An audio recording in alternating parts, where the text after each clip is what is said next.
Daniel was a 33-year-old young man who worked as a simple waiter in a modest neighborhood cafe. Day after day, he struggled against time, dreaming of building a future for himself and saving enough money to marry the woman he loved. He worked long hours, often giving up his own rights, exhausting his body without complaint, despite suffering from diabetes. One night, a coworker called him and asked him to cover his entire night shift. Daniel agreed, despite his illness and extreme exhaustion. He worked through the whole night, then returned home just before dawn, his body drained and his spirit barely conscious. All he wanted was to sleep for 2 hours before heading back to work. He entered his room and lay down, but his sleep was deeper than it should have been.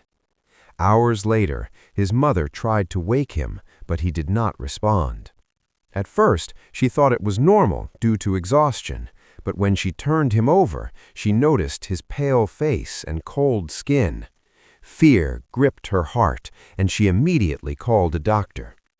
After a quick examination, the doctor told her he needed to be taken to the hospital urgently. Daniel was taken to the hospital with his family. After examinations, the doctors came out to his mother and delivered the shocking news. Daniel was dead. His mother collapsed. Grief filled the place. The funeral was held, tears and condolences everywhere.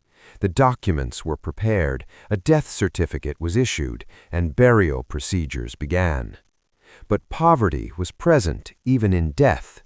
The family could not afford a regular grave, so they were forced to bury him in an underground communal grave, like a vault accessed by stairs, where bodies are placed side by side. Daniel's body was lowered, and the shroud was slightly opened near his head to allow nature to take its course. The place was then sealed, and everyone left to complete the mourning rituals. 3 days passed. Then, Daniel opened his eyes. Total darkness, heavy silence. He touched his head and body, unable to understand anything. He tried to scream, called his mother, called his family, but no one answered. His voice only echoed back in terror. He felt the space was narrow and crowded. He tried to move, but realized he was wrapped in a burial shroud. At first, he thought it was a nightmare or a cruel prank, but he soon realized the truth. He was in a grave. You can imagine his state, or maybe you can't. Personally, if I were in his place, I would wish to truly die. Through the small opening near his head, he painfully managed to push out his hands, then his head. At that moment, an unbearable smell struck him, the smell of decay, of death, of multiple decomposing bodies. He was in a mass grave. Gathering what little strength he had left, he crawled toward the vault's door and touched the ladder used to lower bodies. He tried to climb, but darkness, exhaustion, hunger, and weakness paralyzed him. Suddenly, he felt something grab his legs, and he screamed with all his remaining strength. Time passed, but time for him no longer meant days. It felt like thousands of years. No food, no water, no hope. Sometimes he screamed, "I'm here! Save me!" Anyone who heard the voice ran away, believing it to be a jinn or a curse. Rumors began to spread. There are voices coming from the cemetery. The gravedigger and several people went to check, convinced it was impossible that he had buried someone alive. As they approached, Daniel heard their voices, but he no longer had the strength to call out, believing they would flee like the others. But this time, the door opened. Sunlight pierced the darkness, and Daniel could not open his eyes from its intensity. The gravedigger stepped closer, and their eyes met.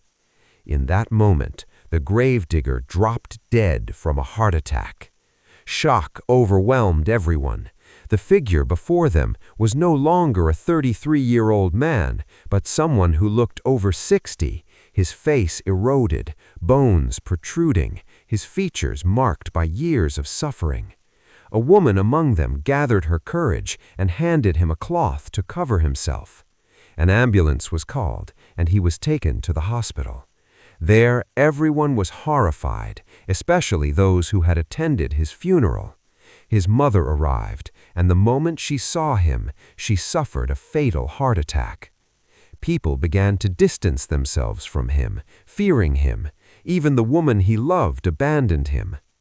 Daniel remained in the hospital for 3 months. It was later revealed that what happened was caused by a severe spike in blood sugar due to exhaustion, combined with a grave medical error in diagnosing his death. Because he went days without food or water, his blood sugar levels returned to normal, and he woke up from the coma inside the grave. The hospital director and the doctors responsible for declaring his death fled after the truth was exposed. After his release, journalists tried to interview him, asking him what he had seen inside the grave. He always answered, "What I can say is that I cannot say anything." Whenever they insisted, he avoided the questions or asked them not to ask again. His gaze remained terrifying, his mystery unsettling. One question remained unanswered. How can a young man turn into an old man in just 5 days? What did he see during those days? Why can he not speak of it? Did he witness things beyond the limits of the human mind? Many questions will remain unanswered, but one conclusion seems unavoidable. Life after death is real. There is no escape from it, and it cannot be denied.